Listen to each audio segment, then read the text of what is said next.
যে যেখান থেকে আমার ভিডিও দেখছেন সবাইকে আমার সালাম। আজকে শুক্রবার, আমার হাফ ছুটি। এই যে দেখতেছেন পিছনে আমার, এটা হইলো পিছনে, এই যে দেখতেছেন এটা রেস্টুরেন্ট। নামাজ পড়ে খাওয়া দাওয়া করে বের হইলাম। আর পিছনে ওই যে নীল দাগের ওই বিল্ডিংটা রেস্টুরেন্ট। এইটা হইলো আমার বাসা, হলো মেন গেট। পিছনে আর একটা গেট আছে। আপনারা বুঝবেন না, সৌদি আরব এমনই অবস্থা যে মানুষের চাইতে গাড়ি বেশি। আজকে গাড়ি নেই, রোডগুলো সব ফাঁকা। এই যে পাশে মেইন রোড। যারা সৌদি আরব আসতে আছেন বা আসবেন, অবশ্যই দালালে বলবে যে আপনার আকামা দিবে, কাজ দিবে। এগুলো সবই মিথ্যে কথা। তার কাজ শুধু হইলো লোক আনা। এই যে আমি আসছি, আকামা দেওয়ার কথা ছিল, আকামা ছাড়া চলতে আছি। কিন্তু আমার এই জায়গায় সমস্যা হয় না, মালিকের পাওয়ার আছে,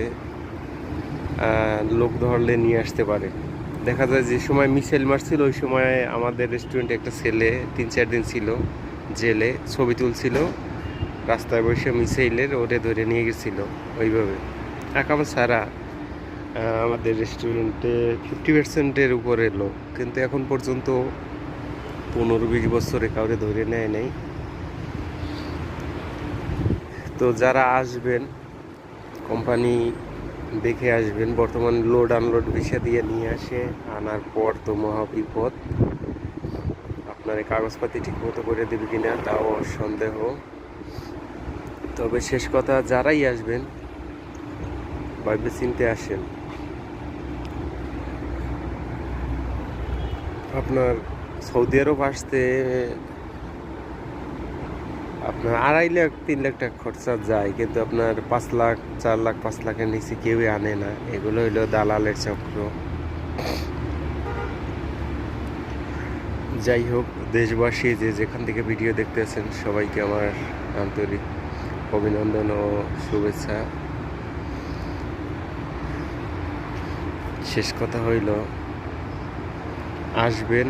দালাল কে, বাড়ির কাছে না দূরের?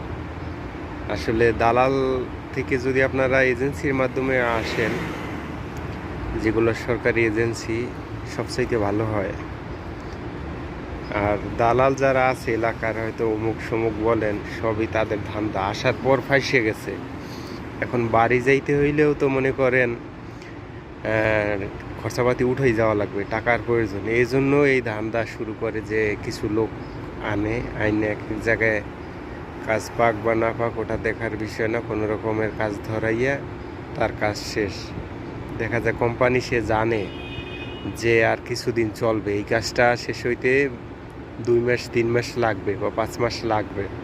এই জায়গায় লোক আইনে দেয় যে আমি দেশ থেকে লোক আইনে দিতে আছি, ফ্রি ভিসা আপনার লোড আনলোড বা অন্য কোনো ভিসা দিয়ে নিয়ে আসলো। আনার পরে ওই কোম্পানিটা বন্ধ হয়ে যায় কিছুদিন পর, তারপর আপনারে বের করে দিবে। তারপর নিজের কাজ নিজে খুঁজে নিতে হইবে।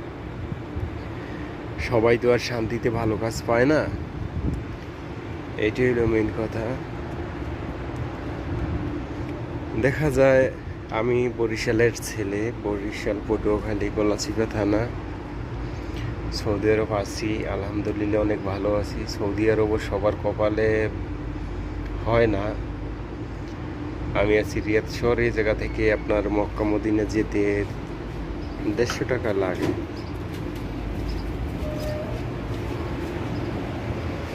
সবাই ভালো থাকবেন, আন্তরিক শুভেচ্ছা অভিনন্দন। সৌদি আরব রিয়াদ শহরে যদি কেউ আসেন, যদি কোনো ইনফরমেশনের প্রয়োজন হয় যে কোথায় আসতেছেন, কী কাজে আসতেছেন, কী কোম্পানি, নক দিবেন, অবশ্যই ভালো তথ্য পাবেন। যারাই আমার ভিডিও দেখতেছেন, হয়তো শেষ পর্যন্ত অনেকেই দেখবে না। সবাই ভালো থাকবেন।